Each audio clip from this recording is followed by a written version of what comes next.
챕터 6 변화 빚어지며 발견하는 참모습 편견을 버리라 사도행전 10장 9절부터 20절 이튿날 그들이 길을 가다가 그 성에 가까이 갔을 그때에 베드로가 기도하려고 지붕에 올라가니 그 시각은 제6시더라. 그가 시장하여 먹고자 하매 사람들이 준비할 때에 황홀한 중에 하늘이 열리며 한 그릇이 내려오는 것을 보니 큰 보자기 같고 내 귀를 메어 땅에 들이웠더라. 그 안에는 땅에 있는 각종 네 발 가진 짐승과 기는 것과 공중에 나는 것들이 있더라. 또 소리가 있으되 베드로야 일어나 잡아먹어라 하거늘 베드로가 이르되 주여 그럴 수 없나이다. 속되고 깨끗하지 아니한 것을 내가 결코 먹지 아니하였나이다 한데 또 두 번째 소리가 있으되 하나님께서 깨끗하게 하신 것을 내가 속되다 하지 말라 하더라. 이런 일이 3번 있은 후 그 그릇이 곧 하늘로 올려져 가니라.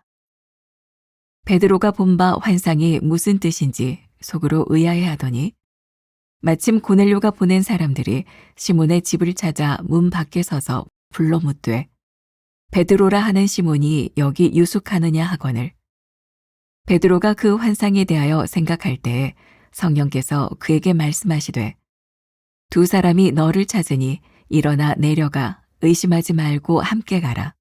내가 그들을 보내었느니라 하시니 하나님은 정해진 법칙을 벗어나 인도하십니다. 베드로에게 유대인과 이방인의 교제를 금하는 율법은 확고한 법칙이었지만 하나님은 환상과 성령의 음성이라는 주권적인 방법을 통해 그 법칙을 깨뜨리셨습니다. 성도들에게 가장 위험한 조언은 자기가 하나님께 받은 은혜를 다른 사람에게도 똑같이 적용하라는 것입니다. 회심이란 복음 앞에서 스스로 결단하고 진리 가운데 사는 것이지 누군가의 삶의 방식을 따르는 것이 아니기 때문입니다. 다만 성령의 인도하심에 순종하면 우리는 진리 가운데 역사하시는 하나님의 일을 보는 특권을 누리게 될 것입니다. 베드로는 황홀한 중에 하늘이 열리며 한 그릇이 내려오는 것을 봤습니다. 하늘에서 그 안에 든 것을 잡아먹으라는 음성이 들려왔지만 그는 속되고 깨끗하지 아니한 것을 내가 결코 먹지 아니하였나이다 라며 자신의 편견을 고수했습니다. 그러나 이 환상은 베드로의 편견을 깨는 하나님의 주권적인 역사였으며 고넬료를 만나고 나서야 그 뜻을 깨닫고 순종하였습니다. 우리가 하나님의 인도하심을 받지 못하는 것은 주님의 음성이 없기 때문이 아니라 강팍한 마음과 편견이 성령의 음성을 거부하기 때문입니다.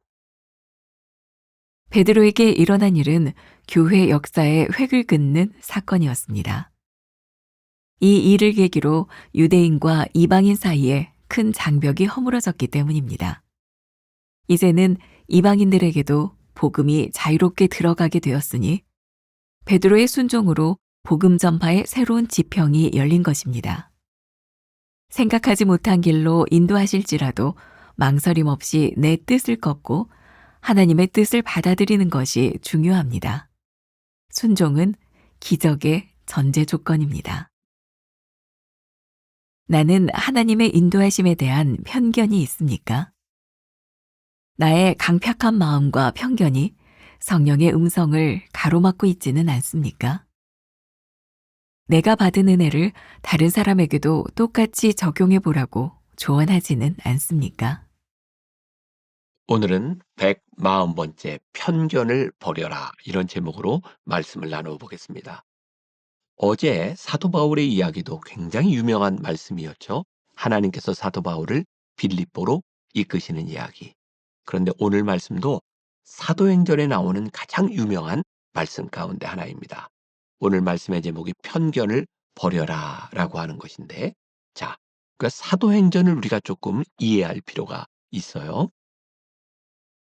예수님께서 부활 승천하시고 제자들에게 성령을 기다려라 이렇게 말씀하셨고 제자들이 마가의 다락방에서 성령을 기다리고 기도할 때 다 성령 충만함을 받습니다.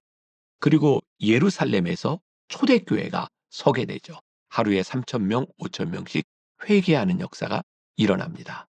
바로 사도행전 9장을 기점으로 해서 그 이전까지는 유대인들을 위해 복음을 전하는 놀라운 성령의 역사가 일어나요. 그리고 사도행전의 9장은 이제 주인공이 바뀌어지는, 또 하나님의 역사가 바뀌어지는 그런 일이 일어나죠. 바로 사도 바울이 다메섹 도상에서 부활하신 예수님을 만나게 되고, 이제 그 이후부터 복음을 전하는 대상이 이방인으로 바뀌게 됩니다. 그런데 사도 바울의 이야기, 사도 바울이 주인공이 되는 그 이야기 중간에 베드로의 이야기가 하나 딱 껴 있어요. 오늘 베드로와 고넬료와의 만남, 오늘 본문의 이야기죠. 편견을 버려라. 어떤 이야기일까요? 너무나 유명한 이야기. 베드로는 정해진 시간에 기도를 하고 있었고, 저 하늘에서부터 보자기에 쌓인 그 짐승들이 내려오는 환상을 보게 돼요. 하나님께서 그걸 먹으라고 이야기하죠. 베드로는 뭐라고 얘기합니까? 아니요, 하나님, 먹을 수 없는 겁니다. 하나님께서 먹으라고 해요. 근데 베드로는 계속해서 먹을 수 없다고 이야기합니다. 왜? 그가 가지고 있었던 지식, 그가 가지고 있었던 전통에 의하면 그건 먹을 수 없는 거예요. 근데 하나님께서 왜 이 환상을 보여주셨을까요? 바로 그 이전에 하나님께서는 기도하는 고넬료에게 환상을 보이시고 베드로를 초청해라. 고넬료는 백부장 이달리아 사람이었어요. 당시 상황에서 보면 유대인들에게 복음을 전하는 베드로와 이달리아 대의 백부장이었던 이방인 고넬료가 만난다는 것은 접촉점이 없었어요. 근데 하나님께서는 접촉할 수 없는 그들의 편견을 깨고 그들에게 만날 수 있는 기점을 만들어 주셨죠. 문제는 고넬료나 베드로에게 이 일이 쉽지 않았다는 거예요. 그들이 하나님 앞에서 편견을 깨지 않았더라면 역사는 일어나지 않았을 거예요. 오늘 우리들에게 주시는 굉장히 중요한 말씀이 있습니다.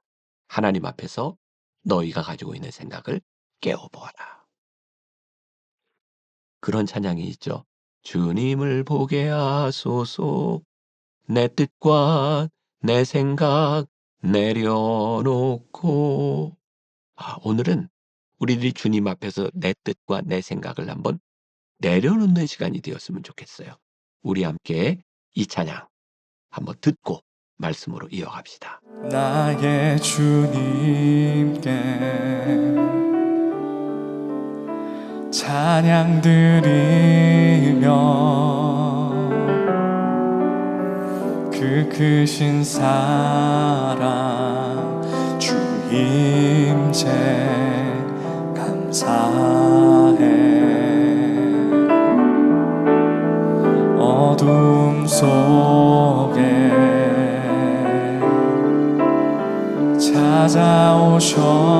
찾아오셔서 주님의 영광 보게 하시네.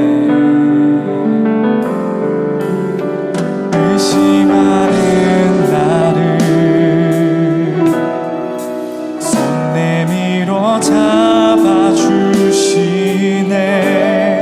두려운 맘 내려놓고 주 바라봅니다.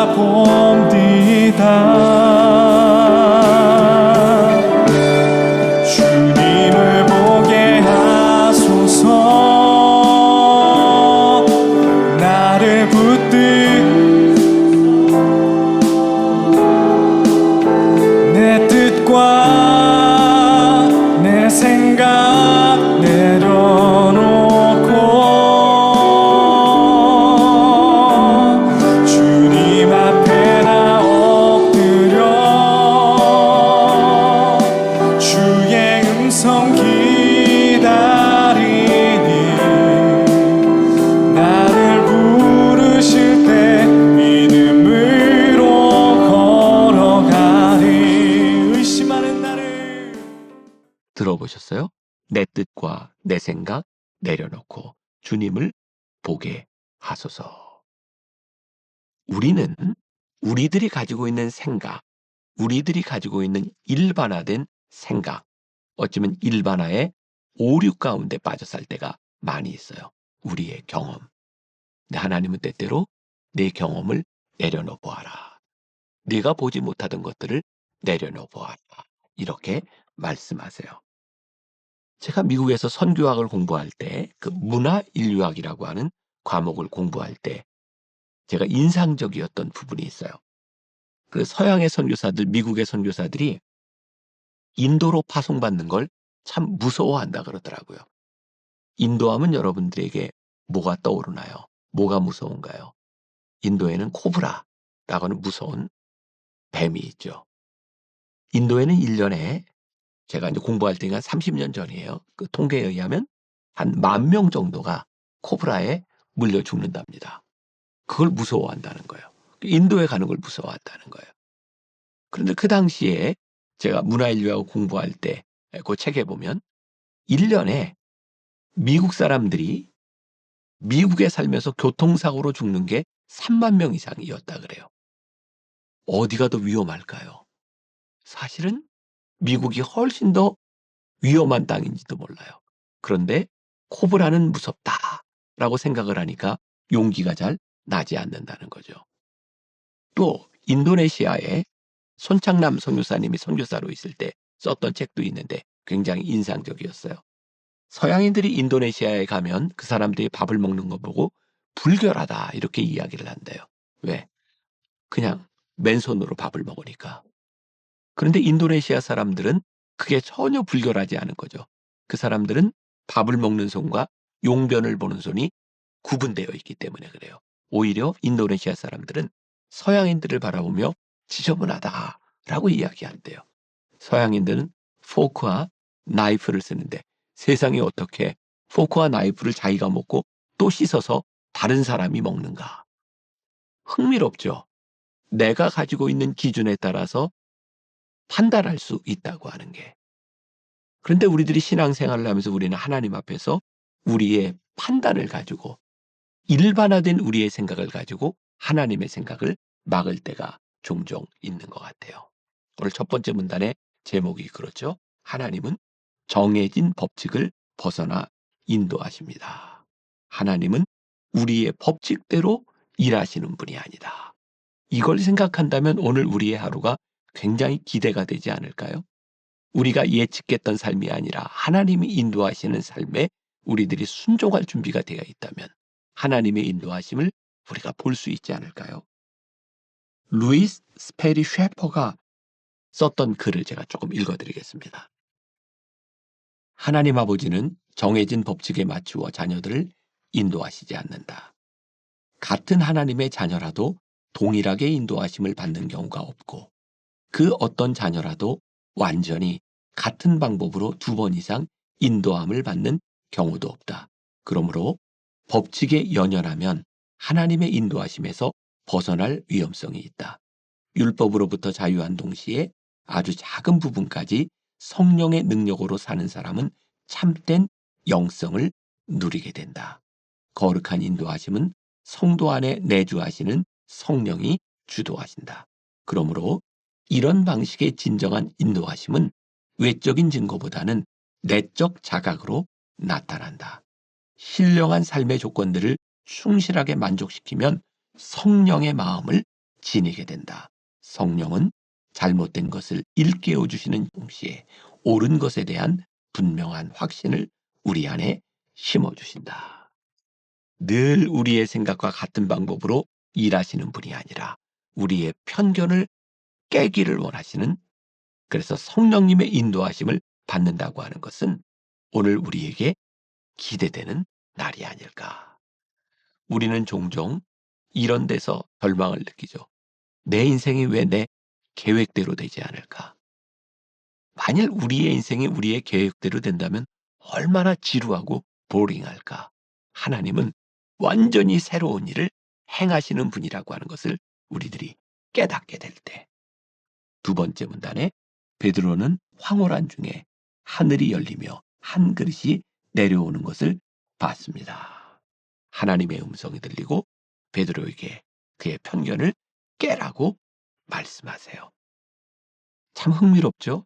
하나님이 우리들에게 편견을 깨라고 말씀하시고 그 편견을 깨면 하나님이 하시는 일을 보게 돼요. 우리가 잘 아는 출애굽기 14장에 놀라운 얘기가 있죠. 이스라엘 백성들이 애굽에서 광야로 들어가기 전에 홍해를 건너야 되는 일이 있었어요. 뒤에서는 애굽 군사들이 쫓아오고 앞에는 홍해가 가로막혀 있을 때 하나님께서는 무엇라고 말씀하세요? 너희는 가만히 서서 하나님이 행하시는 일을 보아라. 그 당시 이스라엘 백성들이 그들의 일반적인 생각을 가지고 할 수 있는 일, 가능성이 무엇일까요? 애굽 병사들과 부딪혀서 싸우든지 아니면 항복하고 다시 애굽으로 돌아가든지 이것도 저것도 아니면 우리 물에 빠져 죽자라고 하든지 그들의 생각 속에 예측할 수 있는 일이 아니라 하나님은 홍해를 가르셔서 이스라엘 백성으로 하여금 그 홍해를 건너게 하셨어요. 어떻게? 가만히 서서 너희의 편견을 깨고 하나님이 하시는 일을 보아라. 어쩌면 오늘 우리들에게 그렇게 말씀하고 계실지도 모른다는 생각이 들어요. 그래서 마지막 문단에 베드로에게 일어나는 일은 교회 역사의 획을 긋는 사건이었습니다. 베드로가 그의 편견을 내려놓고 고넬료가 하나님의 음성을 따라 베드로를 초청하게 되었을 때에 교회의 역사에 획을 긋는 이방인과 유대인 사이에 복음을 전할 수 없다고 하는 그 장벽을 허물어버린 놀라운 역사가 일어나게 되었다. 오늘 우리들의 삶에 그런 기대가 있다면 참 좋을 것 같아요.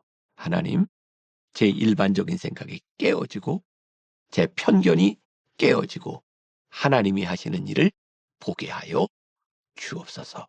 오늘 여러분들의 삶에 그런 하나님의 역사가 일어나는 하루가 되시기를 주님의 이름으로 간절히 축원합니다. 기도하겠습니다. 하나님, 우리들의 마음에는 우리의 생각들이 있습니다. 우리의 편견이 있습니다. 그것으로 인하여 하나님의 역사를 보지 못할 때도 있습니다. 그런데 오늘 우리의 생각을 깨고 우리 안으로 들어오시는 하나님의 역사 가운데 순종할 수 있는 마음, 가로막혔던 벽이 허물어지는 경험, 하나님의 역사를 경험하는 하루가 되게 하여 주옵소서. 예수님의 이름으로 기도했습니다. 아멘.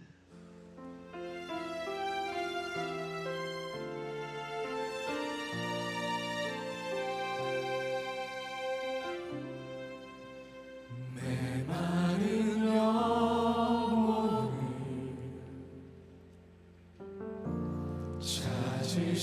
찾으시는 음성 따스한 숨결로 시선으로 내 이름을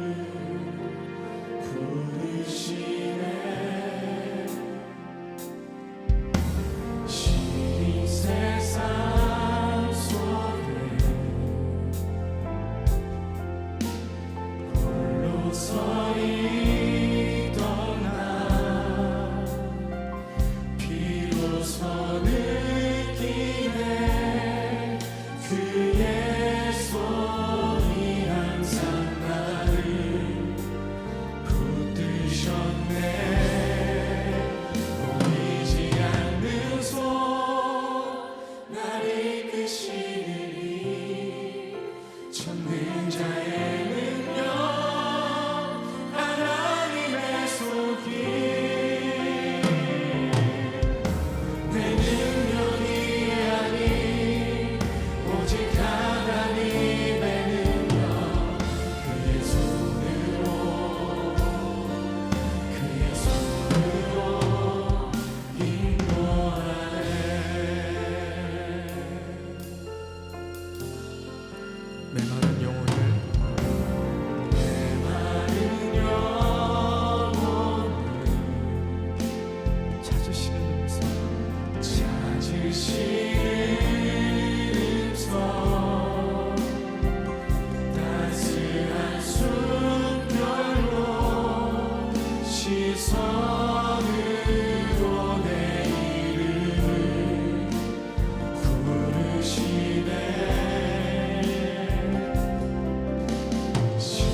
세상 속에 홀로 서 있던 나 비로소 느끼네 그의 손이 항상 나를 붙드셨네 보이지 않는 손 날 이끄시니 전능자의 능력 하나님의 손길 내 능력이 아닌 오직 하나님의 능력 그의 손으로 다시 한번 보이지 않는 손 분명히 나를 이끄시는 전능자의 능력 그것은 바로 하나님의 손길이었습니다. 내 능력이 아닌 오직 하나님의 능력 그의 손으로 여러분의 목소리로 보이지 않는 손 나를 이끄시니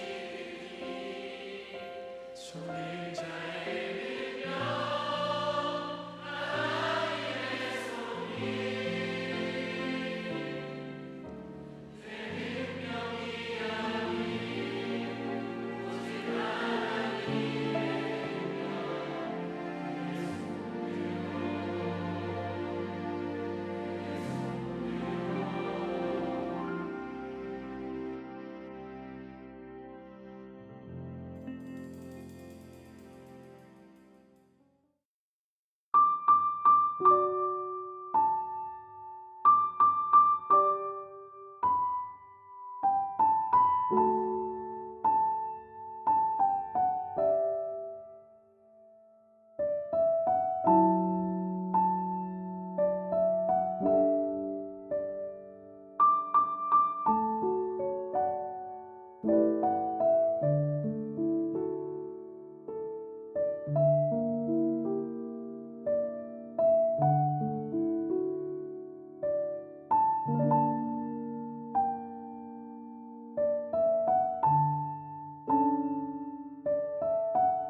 you